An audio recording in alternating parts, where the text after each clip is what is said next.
Ассаламу алейкум туғандар, қандайсыздар? Назарыңыздарда қайрадан эле базар жоқ каналы. Бүгін 28 ноябрь 2022 жыл мен Бишкек шаарынын чыгыш түндүгү Биримдик кут конушунда жүрөм туғандар. Ушул жерден бери сатылуучу үй бар экен, ошол жөнүндө силерге маалымат берейин деген. Биринчи эле болуп баруу жол түшүндүрөйүн. Мен турган жер Первая көчөсү, Биримдик куттун центральный трассасы жана Биримдик куттун Б сектор деген көчөсүнүн кесилишинде турам. Сатылуучу үй ушул Б сектор менен чыгышты карай барганда 11-чи көчөдө жайгашкан. Анан бул жака чейин маршрутка, автобустар келет тугандар. Түз чыксаңыздар Лебединовкага бара аласыздар. Жана бир аз түшсөңүздөр Объездной. Көпчүлүгүңүздөр билген, жаңы эле могул жерде базар түшүп атат тугандар. Биримдик куттун лыйтырында ошол Объезднойдун ошол базар тарабына, Объездной менен могул чоң трассанын кесилишине бара аласыздар. Анан күн сайын сиздер Бишкек шаарынан жана Чүй областынан сатылуучу үйлөрдү, жер участокторду жана квартираларды көргүңүздөр келсе, подписаться баскычын басып кетиңиздер. Мен сатылуучу үйгө карай жол алдым. Мынакей тугандар, келүү жолун түшүндүргөнчө бүгүнкү чыгарыштагы сатылуучу үйгө да жетип келип калдым. Бул мынакей сатылуучу үйүбүздүн көчө тарабы. Көрүп турганыңыздардай ворот орнотулган жана көчө тараптан ПСК блок менен забор кылыныптыр. Түштүк чек арасы мынакей бул жерден башталат. Түндүк чек арасы бул забор бүткөн жерге чейин болуп калат тугандар. Анан мектеп боюнча айсак азыркы учурда мектепке Лебединовкага барышат жана садиктер конушта бар. Мечит мынакей жакын эле жерде көрүнүп турат, мечит бар. Анан мектеп азыркы учурда Лебединовка жана мектептин жери мынакей ажыратылыптыр бул жерде. Жакын аралыкта мектеп бул жерге түшөт деген пландар бар экен тугандар. Анан бир аз эле биракка чыксаңыздар, бул жакта жаңы базар Объезднойдун жээгинде, көпчүлүгүңүздөр эле билесиздер. Азыркы учурда курулуп аткан учуру. Так. Андан ары эми короосуна кирип калган маалыматтарды берейин тугандар. Көчө тараптан домофон орнотулуптур тугандар. Бул жакта. Анан бул мынакей сатылуучу үйүбүздүн короосунун көрүнүшү. Жердин аянты 4 соток тугандар. Алда тарап көрүп турганыңыздар брусчатка экенин. Бул жака бир-эки көп эле машина баткандай бош жер. Алды тарап брусчатка болгон. Бул жакта газон жана түндүктөрүндө очоккана, барбекю, мондай навестер баары бар. Үйүбүз жөнүндө айсак, узун турасы 10го 11. Толук түрдө бышкан кирпич менен бүтүрүлгөн, сейсмопояс, колонналар баары куюлуп, тышкы тарапынан утеплять этилген тугандар жана биринчи этаж менен экинчи этаждын ортосунда плиталар тышталган. Мынакей үйүбүздүн көрүп турасыздар. Бул жагында балкон, ылдый тарабы кире бериши, прихожка тугандар. Мына ушундай. Анан свет, суу бар. Канализациянын суусу септикке куюлат жана отопление, паровой отопление тугандар. Тышкы тараптан базальт менен утеплять этилиптир үйүбүз. Ушундай. Азыр биринчи эле болуп үйүбүздүн ички тарабын көргөзөйүн, андан соң короосуна чыгып бул жактагы очоккана калган дагы маалыматтарды берем тугандар. Эми үйүбүздүн ички тарабын көргөзөйүн. Мынакей бул негизги кирүүчү эшиги, көрүп турганыңыздардай темирден болгон эшик орнотулган тугандар. Так. Бишкекте бир аз аба ырайы суугураак, колдор түшүп калды. Так, бул мынакей прихожка.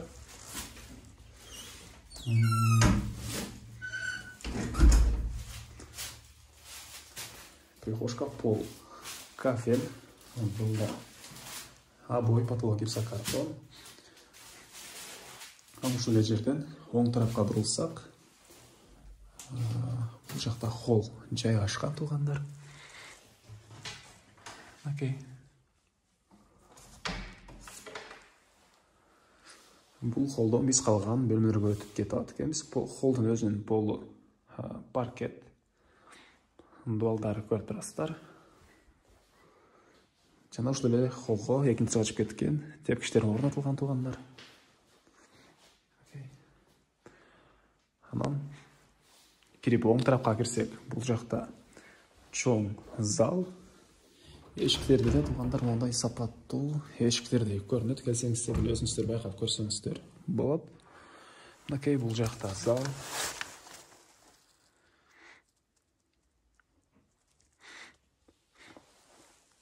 Батыш тарабынан жана чыгыш тарабынан терезелер орнотулган туугандар. Ар бир бөлмөдө отоплениянын батареялары бар. Үй жылуу экен. Дубалдары обой подкраска деп айтты үй ээси. Кымбат краска менен краскаланган. Полдору паркет жана мына ушундай туугандар. Так, эмне маалыматы дагы? Эми холго чыгууда калган маалыматтарды берейин. Так.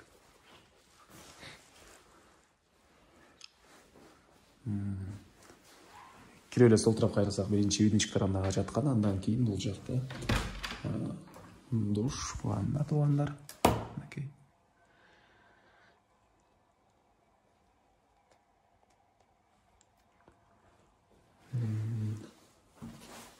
Андан ары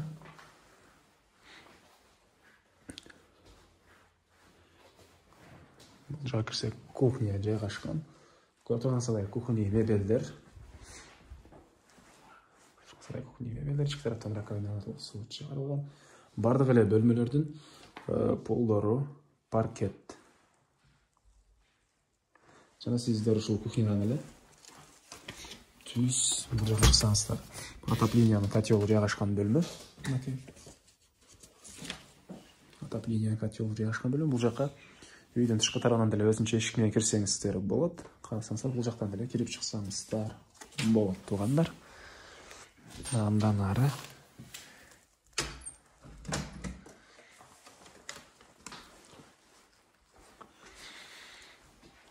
экинчи этажга чыгып калган маалыматтарды берейин. Бул мынакей тепкичтин түбүндө буякта кладовка.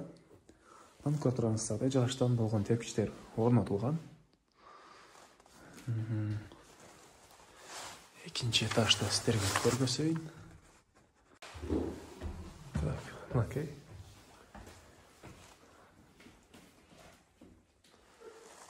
Андан ары мынакей бул экинчи этаждын холлу туугандар. Бул холдон калган бөлмөлөргө өтүп кете алат экенбиз. Бардык эле бул жактын бөлмөлөрүнүн деле полдору паркет. Биринчи эле оң тараптан көргөз. Бул жактан көргөз баштай берейин. Бул жакта ата-энелер бөлмөсү. Мынакей. Ата-энелер бөлмөсү. Чыгыш тараптан терезе орнотулган тууганда, көрүп тургансыздай мебелдер. Фотолог гипсокартон, дубалдары бардык эле бөлмөлөрдүкү обой экен туугандар. Андан ары кийинки бөлмөнү көргөзөйүн. Бул жакта так бир бөлмө, детский бөлмө экен туугандар.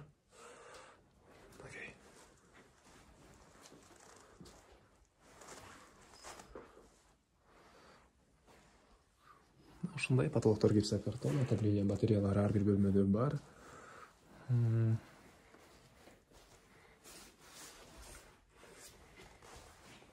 Андан ары бул жакта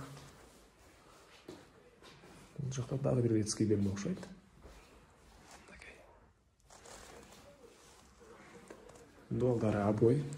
Ар бир бөлмөнүн терезелеринин тышкы тарабынан темирден болгон решеткалар орнотулуптур туугандар. Окей.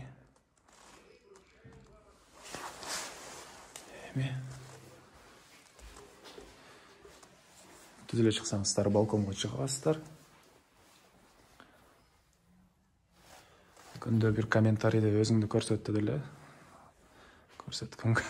Ассаламу алейкум. Анан бул жакта экинчи этаждын эң акыркы бөлмөсү. Окей. Экинчи этаждын эң акыркы бөлмөсү спальный бөлмө туугандар. Көрүп тургансыздардай мебелдер. Анан батыш тараптан терезе орнотулган. Потолок натяжной жана гипсокартон экен. Эми коросуна чыгып калган маалыматтарды берейин туугандар. Мен кайра эле сатылуучу үйдүн коросундамын туугандар. Эми алды тараптагы маалыматтарды бир чекеден берейин. Бул жакта мынакей газон. Так. Бул жакта навестин ылдый тарабында очок, барбекю бары жайгашкан. Раковина орнотулуп, суу чыгарылып тур бул жакка деле туугандар. Ылдый тарабы стяжка болгон. Жай айларында кенен тапчан коюп отура турган жер экен. Мынакей 3 очок, орто, чоң, кичинекей очок, барбекю, мынакей бары экен туугандар. Андан ары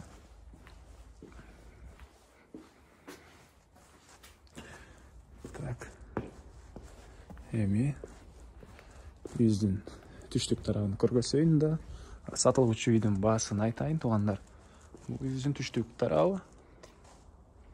Бул жака деле кенен навес кылсаңыздар деле көп эле машина баткандай. Воротага чейин мынакей бул жол менен 20 метрдей жер бар. Может андан деле көбүрөөк. Так. Мына үйдүн арты тарабы мынакей туугандар. Чыгыш тарабы болуп калат. Бул жака отопленияның котелга бул жак менен да кирсеңиздер болот. Кааласаңыздар үйдүн ички тарабы менен деле кирсеңиздер болот туугандар. Бул үйүбүздүн айтылбаган бир баасы калды окшойт. Баасы $115,000 деп атышат туугандар. Сүйлөшүү болот. Эсинин номерин мен экранга калтырам. Зона кылып сүйлөшүп көрүңүздөр. Сүйлөшүү болот. Анан достор менен, группалар менен бул видеону сиздер бөлүшсөңүздөр, мага үй ээсине чоң жардам берген болосуздар туугандар. Андыктан достор менен группалар менен бөлүшүп кетиңиздер. Анан күн сайын Бишкек шаарынан жана Чүй областынан сатылуучу үйлөрдү көрүңүздөр келсе, подписаться баскычын басып кетиңиздер. Кийинки чыгышка чейин туугандар, саламатта калыңыздар.